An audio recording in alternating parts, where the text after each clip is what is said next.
Well, welcome everyone. How are you? Here we are, and let me introduce us. My name is John Dupuy, and you may or may not know me, but I'm the CEO of iAwake Technologies. And I don't know what Heidi does at iAwake. She's my assistant, but she does a lot more than that.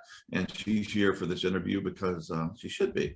And this is Douglas Prater, and he is one of our very important people at iAwake. He creates the technology. He's a wonderful artist, a wonderful soul, and is worth a great scientific mind that understands the inner workings of this science and technology, what we do.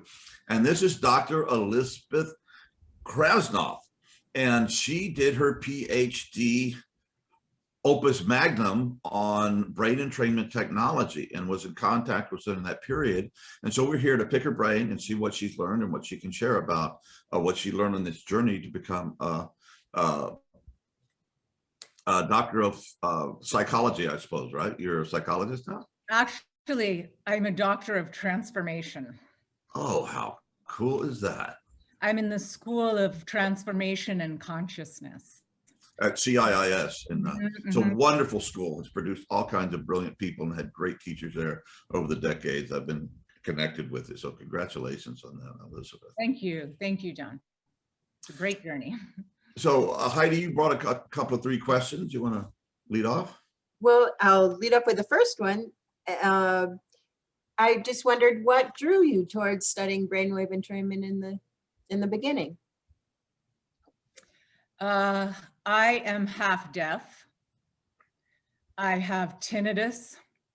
I have misophonia. And as a child, I had profound social isolation. I didn't know I was deaf until I was 19 because it's a half deafness.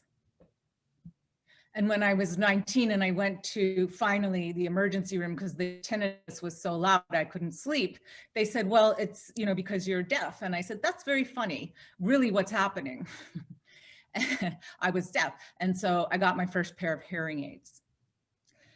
I dedicated my dissertation. So the title of my dissertation is The Effects of Auditory Binaural Beats on Consciousness and the Human Nervous System. It's a transdisciplinary review, and I dedicated it to Helen Keller, who is a hero for me because she showed us how you can come out of isolation and reconnect both with yourself and the world around you. And the primary way that I did that as a child was sound. So that's how it all comes together. The sound deficiencies, realizing that our deficits are actually our strengths and our paths forward, and then putting together sound, healing, and consciousness, and moving forward on that path. Deep dive. Brilliant. So if you wanted to, I don't know, we're in an elevator in New York and we have like 80 floors to go. How would you summarize what you found in your dissertation? And then we can build on whatever you say after that. Sure thing. I'm pretty detailed, so I'm going to time myself here. Just 2 minutes, right? Okay. Sure. I like to get into the details. That's why. Take 3, Elizabeth. That's fine. Okay. The research. So I like evidence-based healing. I'm an intuitive. I've trained as an intuitive. I know the power of that. And I also know the power that comes from knowing the data. They inform each other. The intuition can tell us what to look for or how to use things that we found with data. And the data can tell us, did it work? And what should we further explore? So what did I find? Well, I wanted to look into all the marketing claims. So I have a practice. My practice is called Sound Medicine. It's 7 years old. And I use intuition, I use sound, especially binaural beats, but lots of modalities. I use shamanic tools, and I use biofeedback in the form of heart math. I'm certified in all of those modalities. And each of them brought to my understanding and awareness that the nervous system is a rhythm. So I wanted to ask, well, if we can't, in mainstream science, trace these energy pathways, yet what can we know? We can study the nervous system. And I said, I want to bring some science, some solid science and evidence to the sound healing field about a sound technology. And I chose binaural beats. So I structured my review on 26 studies. And these studies had to be in reputable peer-reviewed journals. And they had to be in the last 6 years. And they had to have at least reported 12 of the 18 data points that I compared. And my questions focused on, can we measure the effect on our neural brain waves, the 5 brain states that we've all come to measure, gamma, let's see, next is beta, alpha, theta, and delta. Can we measure that and see binaural beats having an effect on those neural rhythms? And can we measure the autonomic nervous system and see if binaural beats is having an effect on the autonomic nervous system? And it turned out we absolutely can measure those things. And the 26 studies in my data set, of them, 20 had positive effects, clearly proven positive effects. 6 did not. That was a good mystery. Why? So I spent a lot of time deconstructing those studies against those 18 points to ask, why are there no results here? It's a little frustrating because if you go into the research in the field, you'll see that some science editor, even very accomplished physicists, will find one of those studies and say, well, look here, they didn't get any effects. This is not a thing. And when I look at that study, I see, okay, we learned a couple important things from all of these studies. We learned that you need 8 to 10 minutes for it's not entrainment. Okay, so let me just go over here for a second.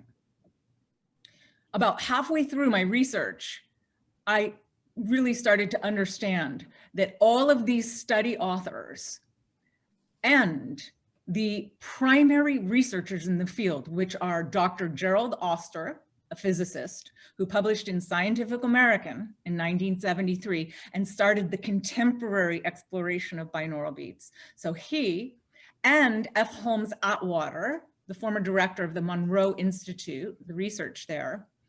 So both the primary field researchers and all my 26 studies said, this is not entrainment. So we just all use that word, and a mechanism is happening, but it's not entrainment. What you can say, so by the way, rhythm and sound clearly entrain the brain.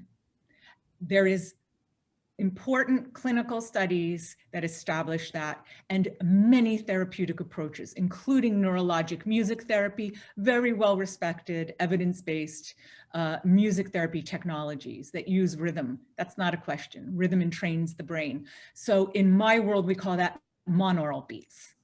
Monaural beats is when the envelope of sound is complete before it hits your ears, okay? That clearly entrains the brain. But binaural beats, something different is happening here. And I came across this and I said, well, there goes my dissertation. It's not entrainment. Well, I don't have anything else to say here. And then I realized, wait a minute, no, this is really important, because what is it? So all those 2 researchers that I spoke about and the 26 studies all said, okay, what we're seeing is a frequency following response. We are all recording very clearly a frequency following response. It's just not enough energy that would indicate entrainment. It's something else. So I looked at the other hypotheses, and the one that I align with was really put forward by Atwater. And if you go deep into the science, the correlation is so complete. I don't know, I think that's the direction for the research to take. And the hypothesis is that that binaural beat is coming into your reticular activating system, which is a neural network in the brainstem and a non-primary hearing pathway. Something else is happening there. Does that mean people with hearing problems can use this technology effectively? What hearing problems? Yeah, that's a question. I don't know. I've had that question given to me a lot, and anecdotally, what people say, yeah, it seems to work. So I was just kind of throwing it out to you from what you originally said about your deafness and this technology, whether you were being affected by it. So, and I didn't mean to interrupt you because you were in such a great vein. It's wonderful. Not at all. We'll get to it all. Hearing loss, like I have, is nerve damage. One of the 6 studies that didn't work was trying to use binaural beats to heal tinnitus. And so what do I know about that? I know some personal experience and then some research. So I think the most effective treatment for tinnitus, I know that it's happening right here at UCSF. I'm in San Francisco. They will match the frequencies and hit you back with those frequencies, those very high frequencies that match your tinnitus pitch. And I have read very good things about that healing technology. But I'm a little curious about this because, so I just came off of a sound, brain, and vibration conference where I presented, and it was actually on binaural beats.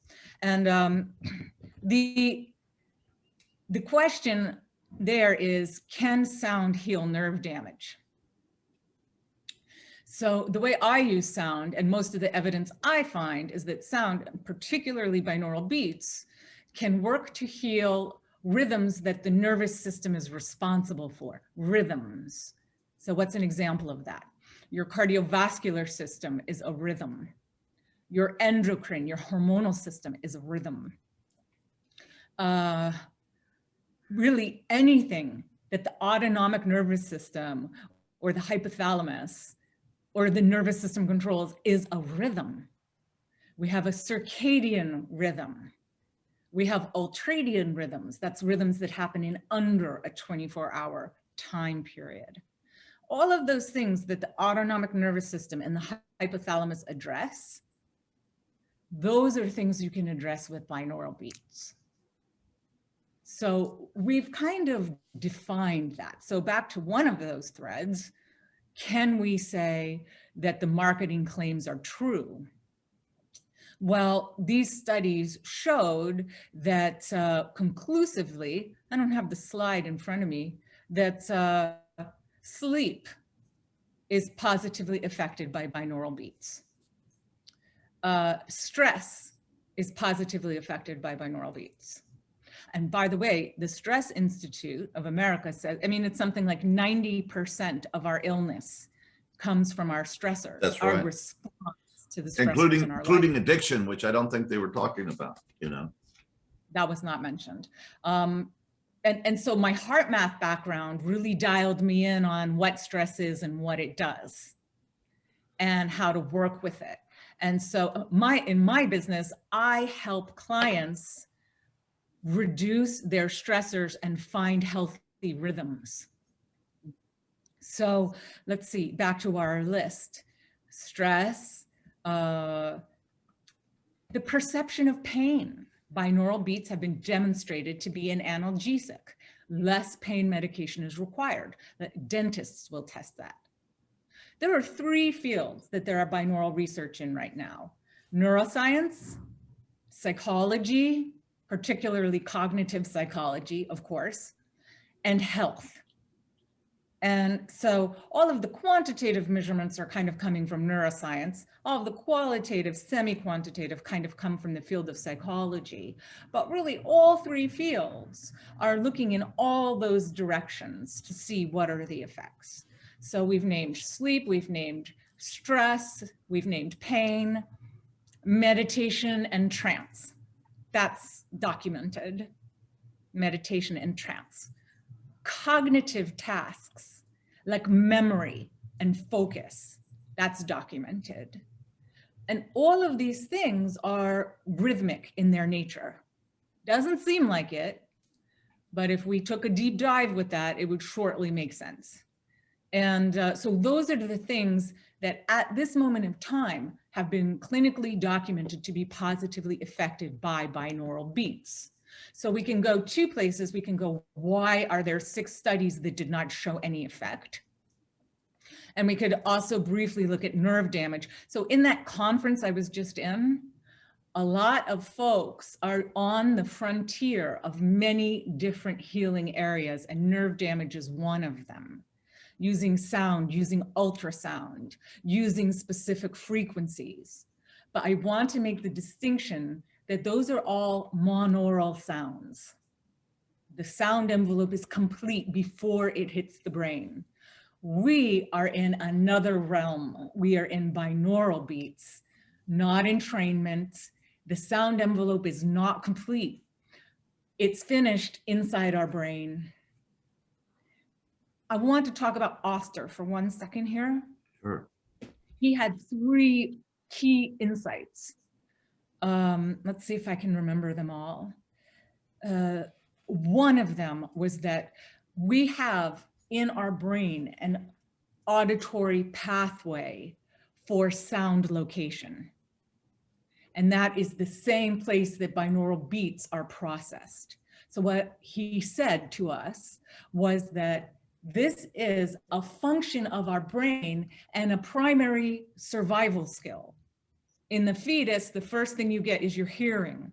When you are out and about and trying to stay alive in this planet, your ability to survive depends on your ability to decode all of these millions of invisible vibrations that are coming at you. That's what this is. It's a decoder. And you're creating your reality in every second. David Eagleman on the brain, if you want to deep dive into that, right? He's brilliant. So with sound, that binaural hearing that is a function of our brain only exists momentarily in nature, because you don't have these extended moments of that phasing, okay? When we create binaural beats, we're creating them synthetically.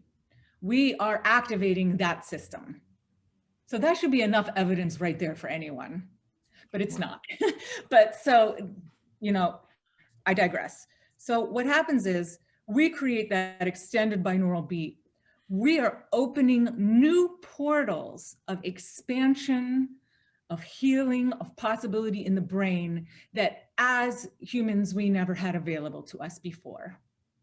Accomplishing things that takes decades for meditators to accomplish. And we are using a system that naturally exists. And so we know. So you're go ahead.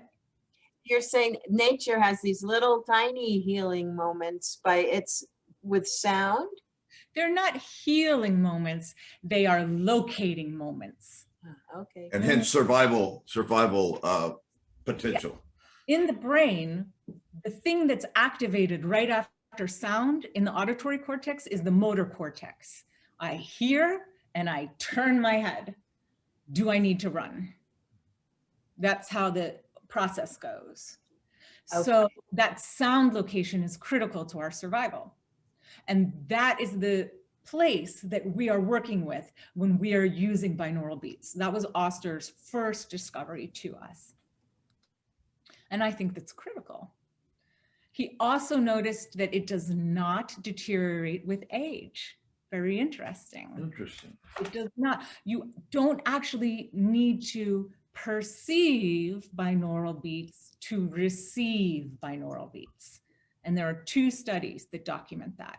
The way they did it is they would have the high frequency in the auditory range and the low frequency out of the auditory range, and the effect would still happen.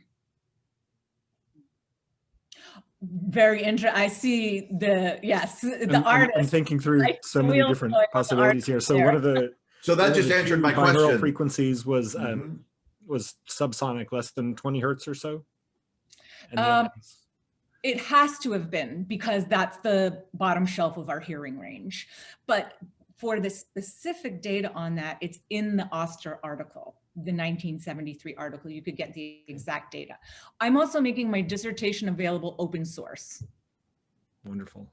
And I have applaud all that. I my think more people should do that. Yes, yes. And I have all my references. So what I'm going to give you today is what I have reviewed as a researcher. And so anything I say that you want more information from, I can point you to a study or a researcher. So if you stop me and ask for a name, I can do that. That's really important to me. I do like to also make intuitive leaps and understandings, but I like to frame that and say, this is a guess versus this is what the data has shown. I think it's important. One of the questions that I had for you relates to what we were just talking about with being out of the audible range. Also saw in your research that one of the factors that was not standardized throughout the studies was the carrier frequency. And I wondered if you had any recommendations for that, if you were able to confirm or refute the hypothesis that lower carrier frequencies are more powerful for, I guess, not entrainment, but the frequency following and the effects of binaural beats, and if you had any recommendations for where that standard may be. Yeah, so I wish I had more concrete data for you. So 18 data points, carrier frequency, obviously a huge data point. And we're at the beginning of knowledge on that data point. So in a few places, I can think of maybe 3 references where I saw a study author say, we selected this carrier frequency because it creates this effect. Everybody else is pretty much blind to carrier frequency at this point. But there are a few authors that I can point you to that have begun that research and use specific frequency for specific reasons. I was listening very carefully at the last sound conference because one of the issues that the sound healing field faces is a lack of validation about the sound frequencies that people use. Where did that information come from? Have you seriously trialed these frequencies? There's a couple people out there working with some very specific frequencies right now. Now, this is not binaural beats. This is just frequency therapy. And a lot of people are using 40 hertz for inflammation and some other benefits. And they know what frequency is good for the healing nerves and what frequency is good for these various stress or stomach issues, and they mix them. So what I find interesting there is, are those our carrier frequencies? What if you're targeting nerve damage and you use a carrier frequency that is known to heal nerve damage and add the binaural beat to it? Wow. I can provide you with that list of frequencies. Love it. Yeah, absolutely. And this is the Globe Institute, the Sound Healing Center here in San Francisco. And they're doing a fantastic job of unifying the field and the research. I also think that, so tuning forks is a very well-established field, and they are dialed into a very specific set of frequencies as well. And I hope that a researcher goes in there and says, okay, you believe these frequencies do these things. Let's go into the lab. Let's see exactly. Go ahead. Oh, I was going to say, I would love to see that. There definitely seems to be a lot of commonly accepted or repeated wisdom, at least around that. People talk about the solfeggio frequencies, for example, and I would love to see studies, validation or not.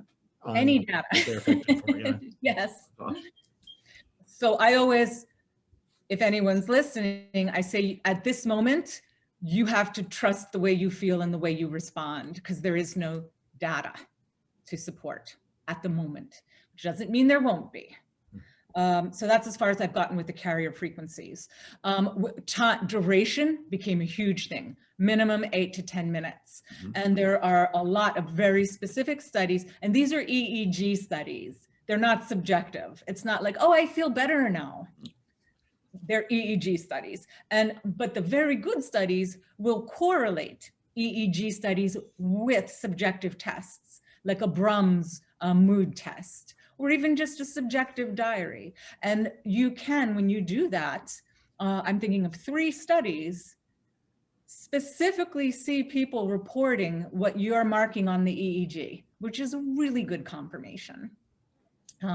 So duration was very important. Carrier frequency we're beginning to learn about. I want to talk about inter-individual differences. Yes. And that was Oster's third point as well. So he noticed that so remember how we said binaural beats affects the nervous system, which is a rhythm? He noticed that binaural beats affect or can be a tool for measuring the endocrine system, because women at different times of the month, based on their hormonal cycle, responded differently to the same binaural beat. Pretty fascinating, but it makes sense if you think about it in terms of a rhythm. So what I want to say here is,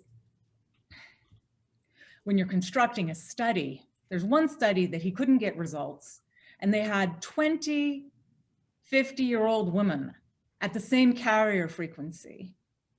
And what if the carrier frequency they chose and the binaural beat that they selected doesn't have an effect on menopausal women? At age 50, your endocrine system is in a different place as a woman. So a lot of the studies, they would be too limited. They wouldn't have the correct, of the ones that didn't work. They wouldn't have enough people in the study, and they would have too many people in the same category. On studies where you're dividing and you're having half male and half female, and you're having a wide age range, you're getting a better read. That's one of the factors, age and gender. And there's a third inter-individual difference that we know about, and I'm pointing to a specific study. Reticular is the author. And what she measured was our eye blink rates. And measuring eye blink rates tells you about your dopamine levels. And measuring the dopamine levels tells you whether someone has the introverted personality or an extroverted personality. It's pretty fascinating. So what she learned was that if you were an introverted personality, you were more affected by binaural beats. So when you have, like, some of these studies, there's 9 subjects and they say, oh, we didn't get any results. Did you have 9 introverted people? Some of these studies, they only used 3 minutes of binaural beats, a big one that got a lot of press. That's right, I remember that. 3 minutes. I'm like, and do you know what else that study concluded? That study, okay, I'll tell you 2 really fun facts. That study also concluded that monaural beats, okay, we know what monaural beats are, that's regular sound, and binaural beats have no measurable effect on our moods, none. I'm like, wait a minute, you just said that sound has no effect on human moods. I'm not sure anybody would agree with that. You ever hear of the Beatles? Exactly. So, you know, so then you have to say, but see, the thing is, I don't look at these studies as good guys or bad guys. These are people honestly searching for answers. They're asking honest questions. They're constructing the studies to the best of their abilities, and they're looking to define the parameters. And they did define parameters. That particular study also is one of my top studies for documenting cross-frequency communication. That's hemispheric synchronization, which is one of the other marketing claims. Can it synchronize our brain hemispheres? That study defined it very clearly. So, you know, we as a society fall into a pattern of kind of thinking that we understand something by a brief read or, you know, making a conclusion. So there was some of that that was going on, some of inter-individual differences not being taken into account, not enough duration, choosing the wrong binaural beat for the wrong task. One study used a theta binaural beat to create a cognitive focus. That's not what it's for, right? What for a cognitive focus, you would use gamma or gamma beta. Let's talk about that for a second. The things that we can really understand, and our developer can tell us probably if he has used these ones, the things that we can really see happening are gamma and beta pulling us into focus, right? That's what I use when I'm reading my neuroscience studies and losing my mind trying to understand all of this. I'll use the gamma beta. I have used in my practice beta for my 13-year-old kids that are ADD. One child learned his football plays that way. So anything focusing or high gear is up there. And then you're literally coming down the gearbox. We've all driven a car. And then you come down to the middle ones. And now you're starting to do meditative. Theta, alpha, theta, and then sleep, delta. I love alpha, theta. I love theta. And I haven't found the delta that works for me yet. I like a low voice, a human voice. I will listen to like Headspace, Andy reading or something like that. I like a male voice is very soothing for me personally. I love those low timbres. So to go over to the reticular activating system, where we are hypothesizing. So we know that binaural beats come in the auditory canals, 2 separate frequencies.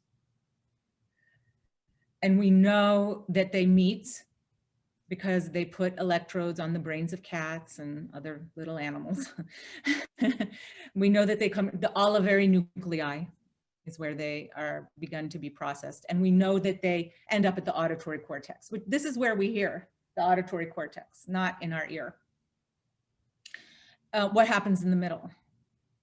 So the hypothesis is that it's that RAS system. The RAS, I observe, has 3 states. And in the field of neuroscience, that's considered the gateway for consciousness. This is where consciousness comes. You can't study sound without studying consciousness. And it has awake, like meditative, light sleep, dozy, and then it has deep sleep. Those are our 3 states of consciousness that RAS system regulates. And it's considered the gateway to consciousness in that field. That's the known science, the actual definition. Because the RAS creates our awakening to our environment. It processes all 5 senses, not just sound. This is known science. And it processes our internal perceptions as well. So all of our internal and external perceptions go in there. And it regulates our growing awareness of our environment, internal and external. Do we awake to it or do we retreat from it? Isn't that basically the 5 brain states that we're studying? From the high gear to the low gear? So I'm saying the evidence is so compelling. That's got to be the next thing that a researcher cracks. And that's how you, with your beats, are impacting states of consciousness. And what else? One other huge factor that I learned from this study is, you're going to love this one. And this may be something that you already do as a company or something that you can begin to develop, is protocol. What happens before you use the binaural beats? So I said binaural beats are something else. A hypothesis that I formed, which has been rejected in the field, I want to be clear, and some people still like it, some people don't, is a form of resonance called stochastic resonance, in which an existing signal is being boosted. It's a signal boost. And binaural hearing itself is described that way. It's called the cocktail party effect. Oster talked about that in his article, where you can have all that noise and somehow it doesn't drown out the sound location, it enhances it. And all the study authors in their conclusion, when they're describing what happens, that's what they're describing. Background noise doesn't drown out binaural beats, it enhances it. You don't need to hear them. Oster measured a binaural beat to be approximately 3 dBs, like a whisper. You don't need to hear that whisper for it to affect you. The most effect they have found is with pink noise. So you could throw some pink noise in your recording. You probably don't have to hear that. Yeah, either. well, it's like in our stuff, you don't hear the bada, bada, bada, bada, bada, or whatever it is. It's got all this other beautiful stuff that's layered over it. Yeah. And there it is. Yeah, this is great. We've known all this stuff for a long time, but this is terrific. Thank you.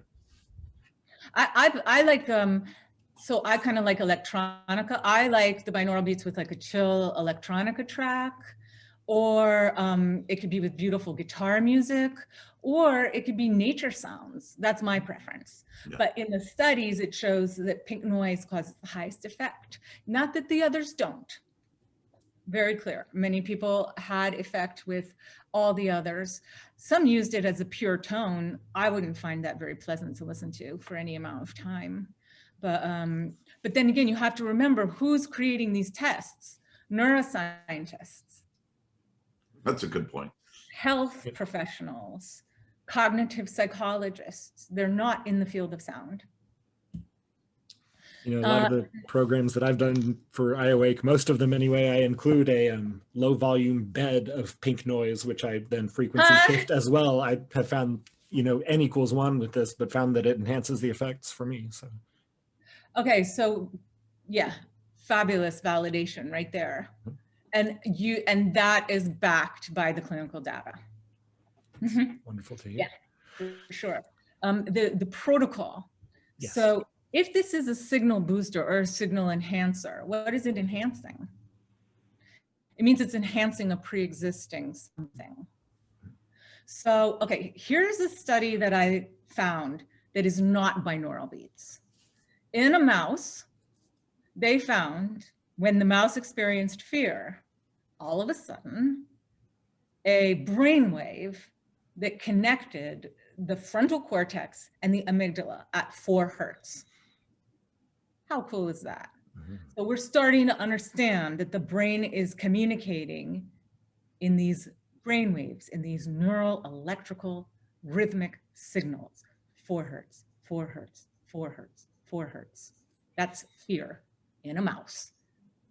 Let's just put that over there for a second. So back to the binaural beats.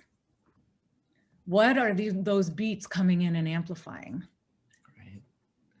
I have one study where they actually created anxiety and fear with a 6 hertz binaural beat. What? So somehow in that state, see, we have a lot of variables here. You need a very sophisticated analysis and diagnostic to understand all the moving pieces. It's like we're starting to see pieces here and there. One study uses artificial intelligence, multi-layer perceptron, it's called, to analyze their EEG data. It's an artificial nervous system, a computer-generated nervous system that is smart enough to interpret multiple layers of moving data. Because a good scientific experiment, you have to reduce the data.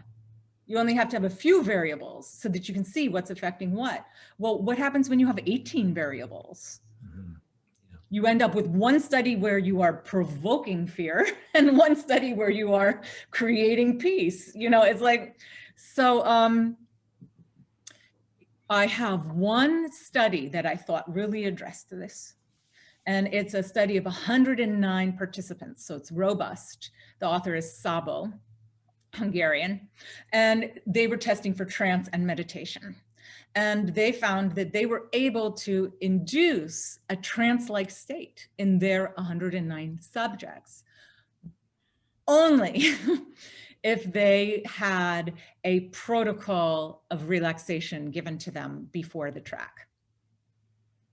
That was what, so if you have people that are using your binaural beats, they may naturally be doing this. Okay, this is my time. I'm going to sit down. I'm going to listen to my beats. This is what they may set an intention unconsciously.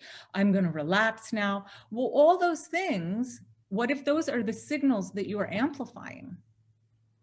But right? Like you create your own set of brain waves. And so there's another thing to substantiate this in addition to this one clinical study, and that is Atwater himself at the Monroe Institute. So the Monroe Institute, which you all know what it is, was so successful using binaural beats synergistically in their program to create profound states of meditation and astral projection and expansion of consciousness and healing in that way. And so they always had a protocol, and it could be verbalizing to yourself. It could be deep breathing. It could be emotional, like heart math, imagining beautiful places. You could even have that on your track. We're going to take 2 minutes now and prepare for this track. Imagine your favorite place in the world.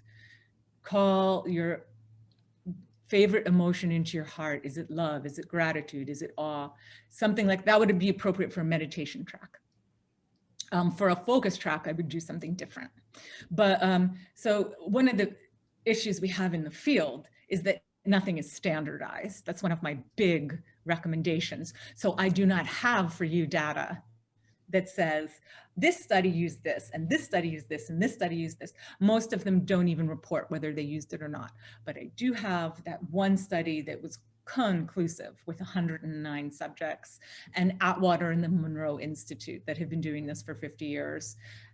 For me, that's pretty clear that the protocol is really important and a big factor. Some of these studies, you put someone in a lab chair, they're just sitting there. It's like, listen to this. You're like, okay, you know, what are you accomplishing? And yet they're still getting some data. But my point is, have you even reached any of the effect potential of this? You've been able to prove that it exists under these sterile clinical conditions, but have you actually reached the effect potential?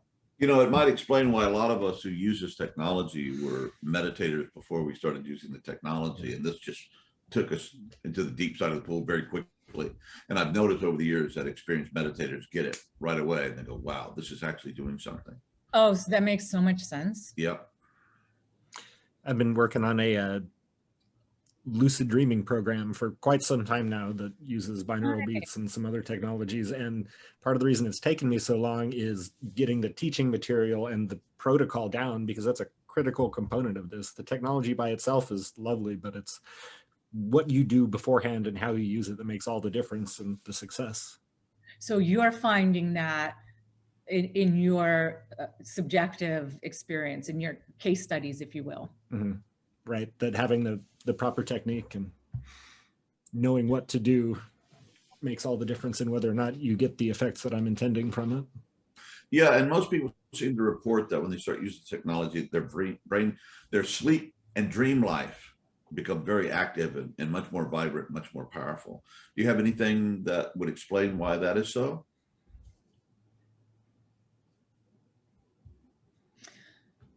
I know what study to point to, and the study authors themselves would be able to answer that question. There are these study authors, Jirikitiyakorn and Wansawat, and they design beautiful studies.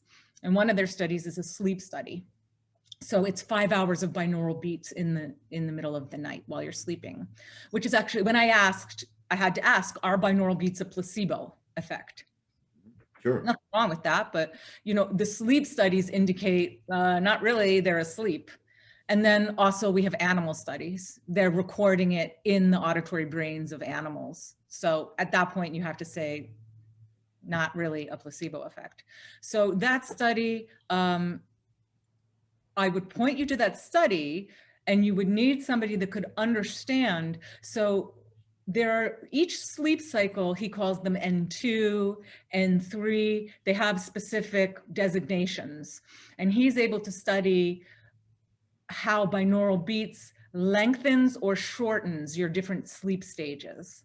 So if there's a dream sleep stage that binaural beats are enhancing and lengthening, that would be your answer.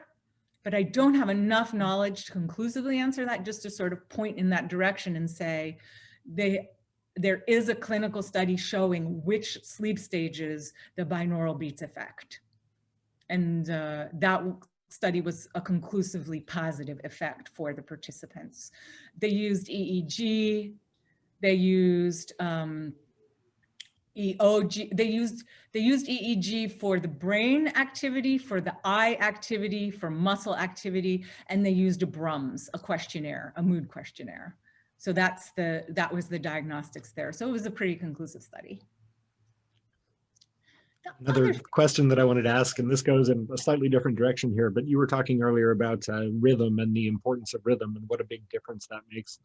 I wondered, well, something you said in your presentation really perked my ears up, as it were, which is, you said that brain waves and the patterns of brain waves, the shape of an alpha wave on the EEG or a theta wave or delta wave, those are not sine waves. And what would happen if we started creating tracks where the binaural beats were modeled after the shape of the waves that they're targeting? So I've been using a wavetable synthesizer where I can draw in the waveform, the pattern of the tone, and create some pretty interesting sounds based on what I've drawn there. And if I were to target a particular brainwave state, take an EEG reading of what it is that I'm targeting and use that to create the sound, would that have any effect on its ability to help the brain reach those targeted states? So that's pretty deep. You're in there deep. One of the presentations I just listened to was somebody exploring a similar idea to you. They were drawing the different shapes of their waves and accomplishing different things with them. Although I don't think it was binaural beats. I think it was just frequency healing. And so the thing that comes to me to add to that inquiry is that resonant frequency is measurable. And if you are targeting a resonant frequency and sending energy to that resonant frequency, you would create an amplification of available energy. Could we use that energy for healing? That would be either your studies of your participants or in the lab. We would have to find out. So let me explain what I was saying there. So with entrainment, a stronger wave entrains a less strong wave. The amplification can only raise as far as the stronger wave, but there is an energy increase there. So all of this, here's how I've learned to think about this. My definitions all came from the physics world, and I put them together with the definitions in the sound world. Your body, in order to survive, must be as efficient with its energy usage as possible. So I read a lot of Michael Thaud, T-H-A-U-D, amazing pioneer in the music therapy world and neurologic music therapy world. A big name, definitely Google him. And what he helped me to understand is that the brain has a rhythm and a tempo. When you're sending music to the brain, you're sending music in the language that the brain speaks. That's the architecture of the brain. So beautiful, his work. And then to get back to the other point. So when you're in training or resonating, you are creating available energy. Now the body wants to be efficient with its energy. And so you're talking to the brain in its language. and you're saying, energy available here, energy available here. So everybody will say, oh, I want a consistent frequency. Consistent frequency is healthy. The brain needs to be in a consistent frequency. That's actually not true in the work of thought. I read that. Your brain is chaos. And so consistency can be good at times, but at times it's too much. That's how they diagnose autism or some of those other disorders. When it's too consistent, we can't be too consistent in some cases. So here are all these energy patterns and waves going around. And I think the point that I'm trying to make is you have to have the right amount of energy available at the right time for the right thing, for the brain to operate efficiently and be happy.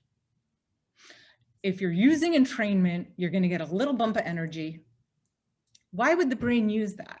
Why would the brain want a little bump of energy? What would that be good for? If you're using resonance, okay, resonance is a different mechanism. Resonance is kind of unlimited energy coming in, and you can break that threshold. That's the opera singer singing into the glass. The opera singer found the resonant frequency of the glass, pumped so much energy into that equation that that system said, okay, we have to explode now. That's why the glass breaks. I had an atomic physicist on my committee. I had to. You can't talk about sound without a physicist. So he helped me to understand this. So what does the brain need? What will make the brain efficient in that situation? If you're creating a resonant frequency, those are measurable, by the way. Those things are measurable. That will be a huge expansion in vibrational medicine when doctors and hospitals working together with physicists will start to be able to measure the resonant frequency. Well, they do it for ultrasound, for kidney stones. That's an ultrasound coming in, blowing up the tumor by expanding the energy past what the tumor can handle. So you're kind of talking about a resonance effect, creating that energy there. And what I really want to know is, how can we say for sure that energy is becoming available for healing? How can we say for sure that the brain is going to say, that's efficient for me, I'm going to use it?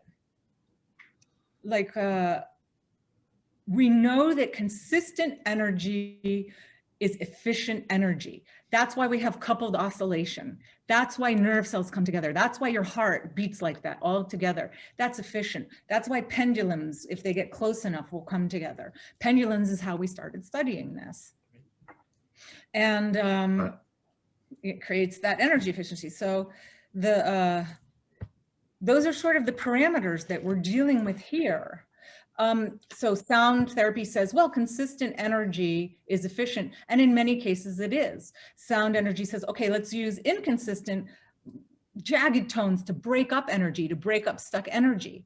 Well, in Michael Thott's book, it shows when you need to learn something new and surprise the brain, that's the mechanism. The brain will keep doing what it does because it's efficient until you surprise it. So it would use that to create a new pattern, a new program, a new learning. So those are some of the ways that these sounds and energy mechanisms work. And so I give that to you because you're kind of in there working with, how much energy do I create? Yeah. That's what you're doing. You're creating. It's really exciting. I want to listen. Oh, you should. Yeah, so many interesting thoughts and ideas that come just from that. Well, the good news is technically the elevator got stuck between the 12th and 13th floor. So yeah, here we are. That was an easy interview. Pull the string. That's, yeah, very, very, very useful. Well, anyway, go ahead, Tidy up. Okay, just to go back to the very beginning. So if somebody says, oh, I hear that actually brainwave entrainment the entrainment word is wrong. It's not entraining. Is it just, what is it doing again in a short version? Like if you listen to iAwake. Following response. Say that again? Frequency following response. Okay. And then that boosts energy and creates a resonance. A Is that right? stochastic resonance. A signal. It's a signal boost. Okay. Energy becomes available. Can we use it for healing? Yeah. I think that's what we're doing. Yep. Right. And there's something else really important. Binaural beats do something else. So it's a frequency following response that boosts signals and synchronizes your brain hemispheres, Right. Right. which is so powerful. We're on the frontier of that. And we have some established modalities, not only neurologic music therapy, but EMDR. When you follow. That's right. Like we're bilateral. Very powerful things happen when we synchronize our two sides. Yeah, that's awesome. Yeah, Elizabeth, I'd like to invite you, if possible, just give us a bit to digest all this and review my notes and make a transcription. And I want to send, obviously, this interview to all our creators, because I just think there's so much valuable stuff that and make it available to the public. And you're just such a good, clear speaker. And immediately my graduate student kicked in, and I started taking copious notes of everything you're saying, because it was like all important, and it's something you just triggered some frequency in my brain to take notes. So I told you we were on the same frequency. yeah. This is so exciting and so encouraging. And yeah, could we have you back sometime if we could persuade you or something? I'd also like to kind of get you into the world of the conferences that I go to, the integral world.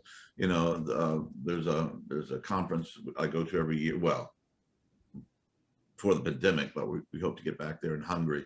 That brings a lot of the integral thinkers of the world together. It's a great experience. It would be very useful, because we've been talking about this stuff for a long time, but you have just put it all together with the science and just advance the field significantly. And a deep bow and thank you for that. It was grueling, exciting, fun, long, and so rewarding. Thank you. So nice to, 4 years of sitting at your desk, it's nice to come out and talk to people about it. Oh, I bet. Well, welcome back. Thank you. Oh, I have a PS. Please. The mixed frequencies show the most efficacy.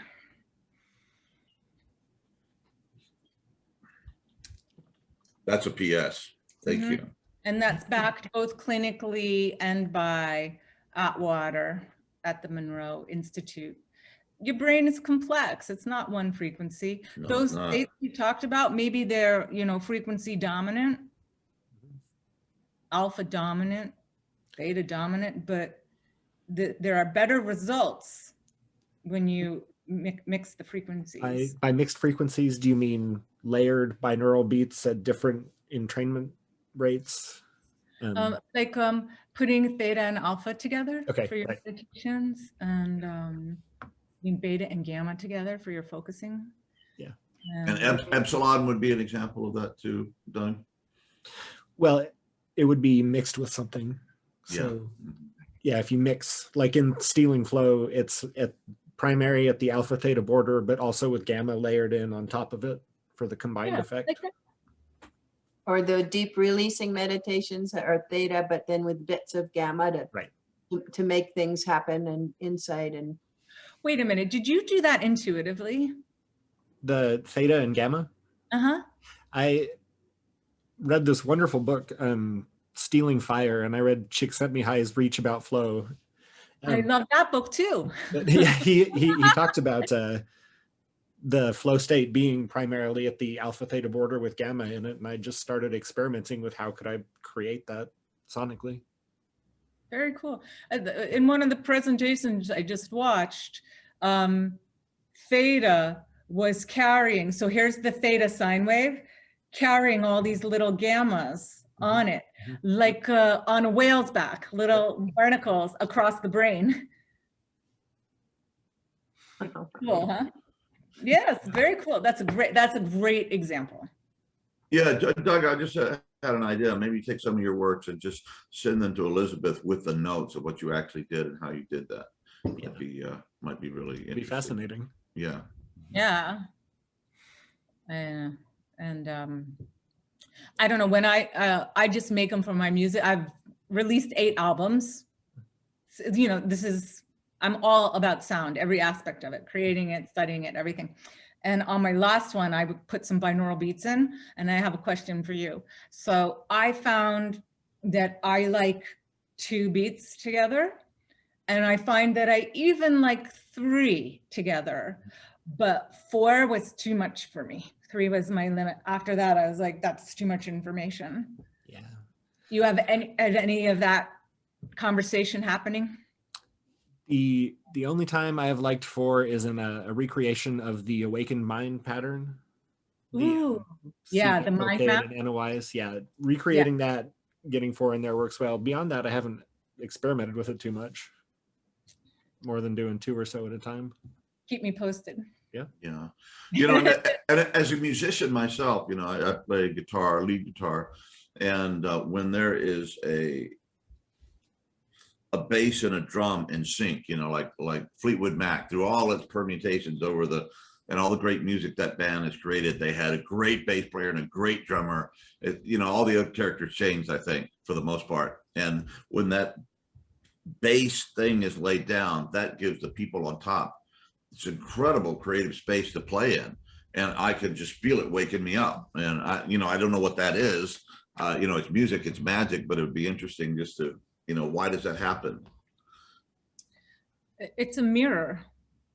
They're the 2 most accurate languages of the universe that I know of are math and music. Wow, that's right. But that's what's happening in here. We're all ratios. All the planets, all the cells, everything is ratios. And you can describe that with music and mathematics.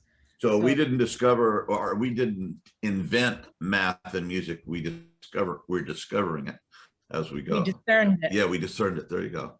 Awesome. Beautiful. Yeah, please. Anyway, we're very excited about this. This is like, I never know what to expect, so I don't expect anything, but this is just, I can't say it exceeded my expectations because I didn't have any, but I'm very, very happy and very impressed and very enlightened by this conversation. And we'd love to have you back once we digest this and maybe, have a few more questions, and maybe we can throw in some of our stuff too and just build the conversation. Oh, I look forward to it. As you can see, it was my dissertation. That's big enough, but it's also my life path. So yes, I'm always on it. I feel that. Yeah. Mm-hmm. Okay. Hey, thank you so much, Elizabeth. We appreciate you a lot. Yeah, that was wonderful. I can't wait to Doug. Thank you, Heidi. Doug, thank you. Thank you so much. Thank you, Heidi.